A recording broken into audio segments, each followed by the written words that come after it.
What's up guys, welcome to Blake's Garage. So today we're gonna do Operation Get Low. Basically I was out at autocross last weekend, the last 2 days. It was nice and dry out. So the previous one where it was wet, you know, the car was all over the place, which really didn't surprise me because it was wet and patchy and that sort of thing. But the next day, or the next round, right, it was a lot drier, so I was able to put down the grip, at least in the front. The front was really grippy, but the rear of the car I was rotating a lot, maybe partly due to me overdriving the car.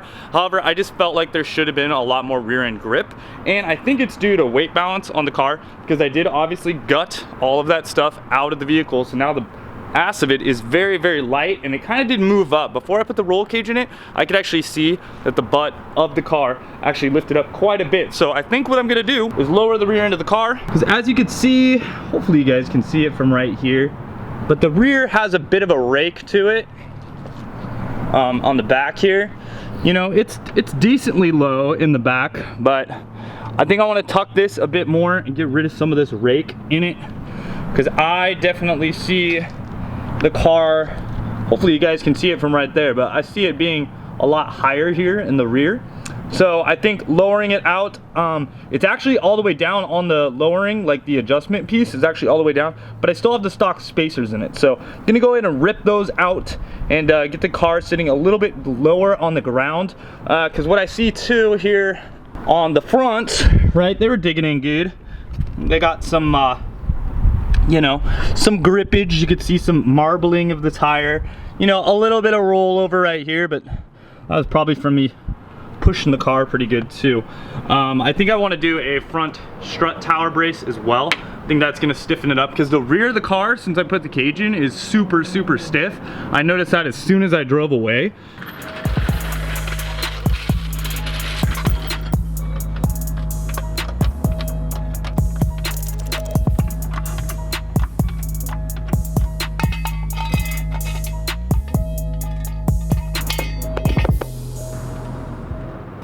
Hey there guys, it's me, Bert. Maybe we can get a neutral balance on this car if we kind of lower the back of it, I think. We'll see how it goes. Alright, see you guys. You guys are fun. I think I want to go inside now, so I'm just gonna go in here. See ya. I should have done this on the ground, but that's okay. It's not too bad, because you got the e-brake on the back, so whatever. It's whatever. Not horrible. So I'll start with this side first, see if we can't lower it down. Eventually I do want to corner balance the car, but you know, just from eyeballing it and feeling the way the car feels, I mean, I can definitely tell that there's a lot of weight on the front. See if we can balance it out, get it to put the grip down in the rear a little bit better, because I mean, these aren't crap tires either. These are R888Rs, one of the better compounds out right now, and it's burning them up, but you know, it was also doing a lot of one-wheel peel. So putting in a LSD rear diff, that's something I want to do like ASAP as well, because it just wasn't fun doing some one-wheel peels out there. That's just it's not the funnest thing to do. So you know, got to switch that up. Okay, so as you guys can see right here, when I put these in, I kept the stock pad. So it's got the pad on the top and on the bottom. I think I'm definitely gonna remove the bottom one, because you can see, look, I'm fully adjusted. I am fully low. So maybe I'll just take both out. That way I can drop. I mean, that's close to 1 inch, which is I think that's what I want, really. So let's drop that down. I'm gonna stand on it. We'll see if I can pop this thing out of here real quick and then pull the pads out. So I'm sure you guys have been wondering what these wheels weigh. These are the Ambit RS18s. These are a 15x8 wheel plus 20. And then I have no spacers in the back. I have a 5mm spacer in the front to clear the coilover, because my wheel was basically acting as the truing stand against the collar of the coilover.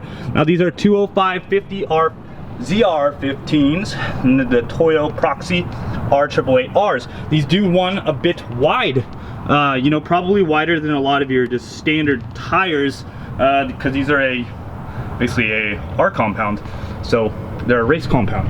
Anyways, that's the setup. Let's throw it on the scale so we can get an idea what the weight is on this. Zero it out. Let's see. 33.9 pounds per corner, okay? So that's what they weigh.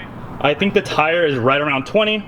So yeah, that's the weight on it. 19 millimeter right there. You can go ahead and loosen them up. And I do have these little tie downs. These are like the toe strap area tie down things that I picked up from CA Tuned. These are from, I think they're from AIG Motorsports, and they're pretty cool. So I'm sure probably a couple companies make these, but anyways, let's get that disconnected. Now let's see about this stand and pull type situation. See if we can get this out of here. Okay. Yeah. Closer.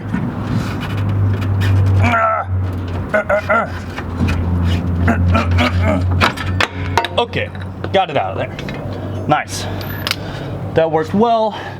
So you can see also, you know, there's a little percho right here. You know, if you wanted to go like even lower or something, it would add some vibration, but you could remove that too. Here's what I'm talking about. I'm gonna take that guy out. As you can see, that's, I don't know, 3/8 of an inch or something. And that right there is probably close to 1/2 of an inch. So as you can see right there, yeah, that's, I'll bust out the tape measure, okay? Let's see how much that is. I'm actually gonna bust out this dial caliper. We could see it is, well, right there, 54/64 of an inch, okay? Now, for all you metric people, because I think this will be a little bit easier, it's about 18 millimeter, 18 mil, 18.58 millimeters is what it's taking up. And now, yeah, I'm just gonna go ahead and put my little perch back in there. It's still locked down, so we're good on that. Set that on there and get the spring in here. It's probably gonna be a lot easier this time. See if I can get it without any help. And not quite. I'll stand on it one more time.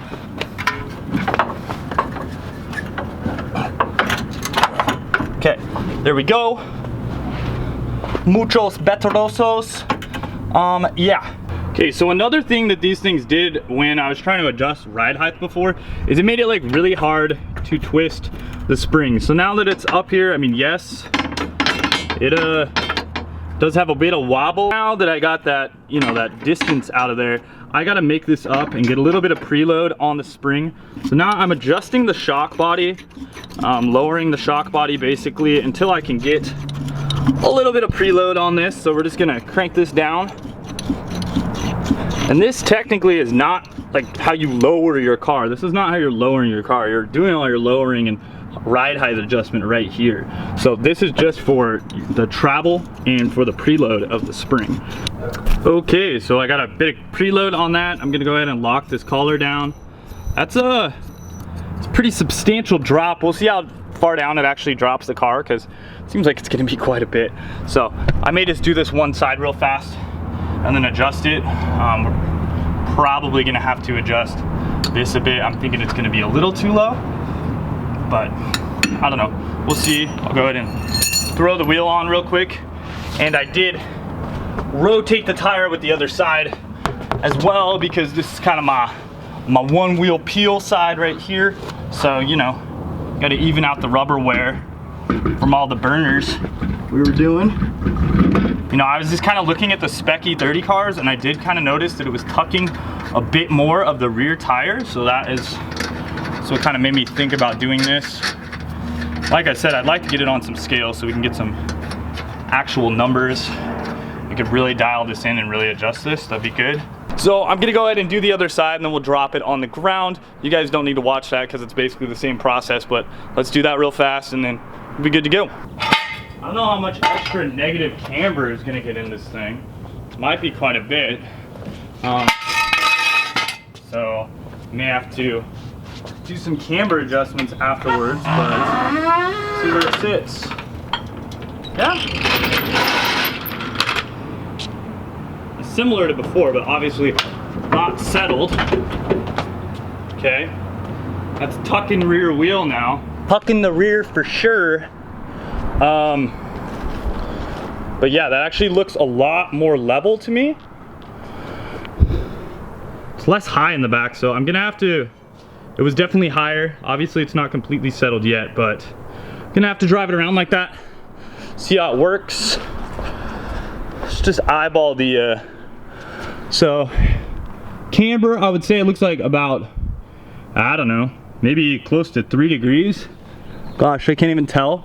I mean, it's pretty similar to the front. I have about 3 degrees in the front, so it looks like close to about 3, so I may need to even that out to about like 2.5 or so. But yeah, I mean, it's not extremely horrible, and it looks like it's a bit more toe in. So cool, guys. I'm gonna drive the car around, see how I like it. Hope you guys like that quick little video. I'm just kind of giving you some updates on suspension stuff. At the track, I was messing around with the dampening quite a bit. The front had pretty firm. I think it's around 22 clicks or something like that out of 32. Maybe it's like 25, something like that. Anyway, it's pretty high. And in the back, I think I have it around close to 17 clicks in the rear. So yeah, and I was also messing around with tire pressure. So we're gonna have to try this out. I'll drive it around a bit, see how much it settles, see if I'm just like burp, super sagging or what. But cool, guys. Check out wrenchon.com if you want to pick up a new t-shirt. Got a few new designs. Drop below in the comments which ones you guys like the most, and that'd make me feel good because I want you to pick up a shirt so we can get some more Birdie 30 parts. That'd be cool. All right, later guys. Wrench on.